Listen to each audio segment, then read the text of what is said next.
Hey everybody, Logan here, and I think this is kind of funny. Reminds me of the old console war days back from the Super NES and Sega Genesis good old 90s when things were much simpler and life wasn't as stupid.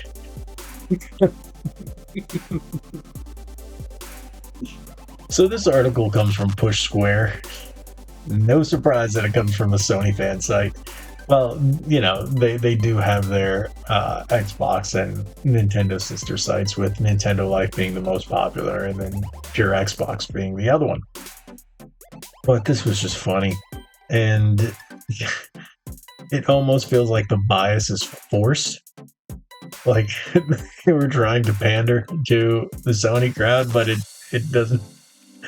Let me just read you the article. The topic's funny, but the article, the way it was written, is even funnier. So, shocking. Sony doesn't want Game Pass on PlayStation. Microsoft has a pop at PS Plus. Sony's denying gamers a choice. Okay, they could have made a little better one. I'm actually going to use this as a template, but the idea, and I'm going to make it a little better. Well, what they could have done.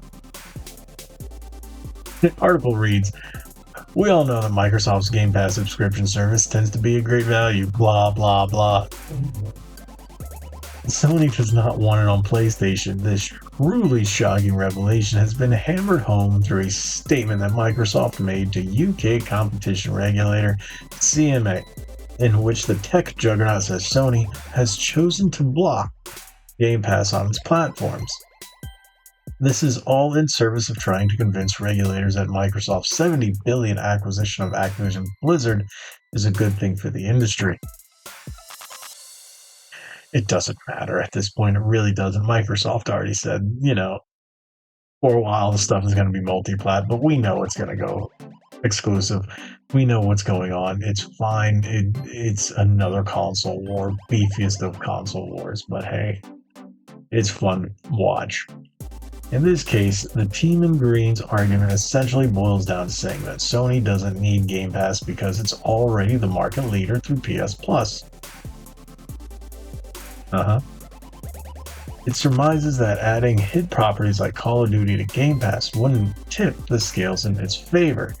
Indeed, Microsoft's entire strategy seems to hinge on portraying itself as the underdog, despite the fact that it's trying to close what is by far the most, okay, you guys need some editing there, most expensive buyout in video game history.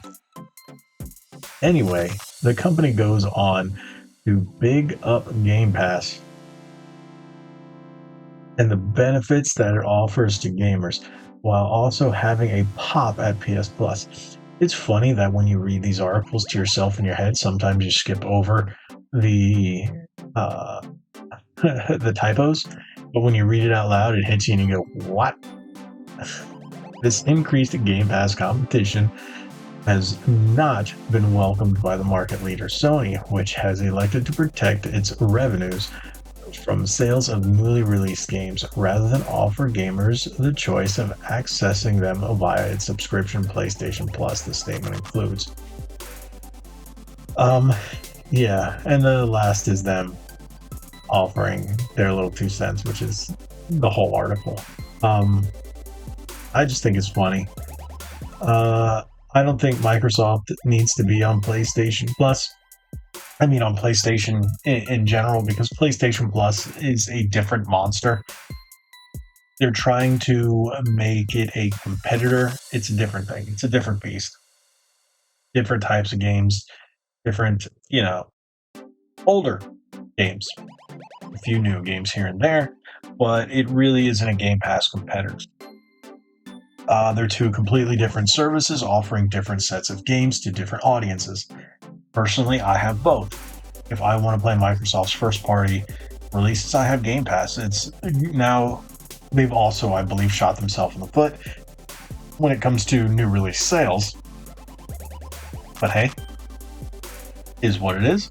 Maybe there's something we don't know, but hey, Game Pass is Game Pass. and you don't really buy physical games there. Now on the PlayStation, I buy my physical games. On the Switch, I buy my physical games, unless they're digital exclusive. This is a completely different situation. I think this is childish, them going back and forth. But it's fun. It's fun to watch. It is hilarious. It reminds me of the 90s with Sega does what Nintendo don't and all that other stuff. That's kind of what this feels like. And I find it funny. To be honest, I find it hilarious when you see headlines like this pop up. And to be honest, it's really not necessary. Yeah, I understand why Sony doesn't want Call of Duty and other big Activision titles to be Xbox exclusive. I get it. But at some point, it's gonna happen. They're not going to say no. It's going to. And basically, you gotta roll with the punches. If Sony wants to buy Square Enix, which I don't think will happen, if they want to buy Konami, which I don't think will happen, just keep securing those exclusives. That's what you need to do, and then just keep building up that PlayStation Plus service. And that's how you combat that. Call of Duty is not going to stay Call of Duty. Well, maybe it will. It's been Call of Duty. When I mean Call of Duty, I mean Call of Duty for a long time. And I've been in Call of Duty, Halo, Tony Hawk, Forza, Fable, even World of Warcraft, Diablo, stuff like that. All is Microsoft exclusive. I'm not going to say Xbox because they're also going to be on PC. A lot of those are PC titles as well, but it's still within the Microsoft ecosystem. This is something where you put your bias aside and just look at it and laugh at both companies and say, really? Can you just, be professional, be businessmen, and say, okay, work this out however you need to work it out, and stop taking shots at each other like children?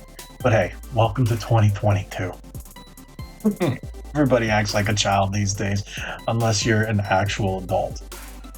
And still, that doesn't mean anything. And hey, at least it's fun to watch. Better than a lot of the movies that we're seeing these days. Woo! Am I right? But hey. What do you guys think? I think it's just silly nonsense that they're going back and forth. We really don't need this. Just work it out. It's business. Business is business. But hey, thank you guys so much for watching. If you haven't already, hit that subscribe button, hit that like button, share this video. Follow us on our socials at Red Bandana Gaming on Facebook and Instagram, at RBG_retro on Twitter. And yeah, make sure you hit that subscribe button, like we always say. You're legendary. Thanks again. I'm still laughing at this. I think it's funny. I'm sorry. Sue me, I think it's funny.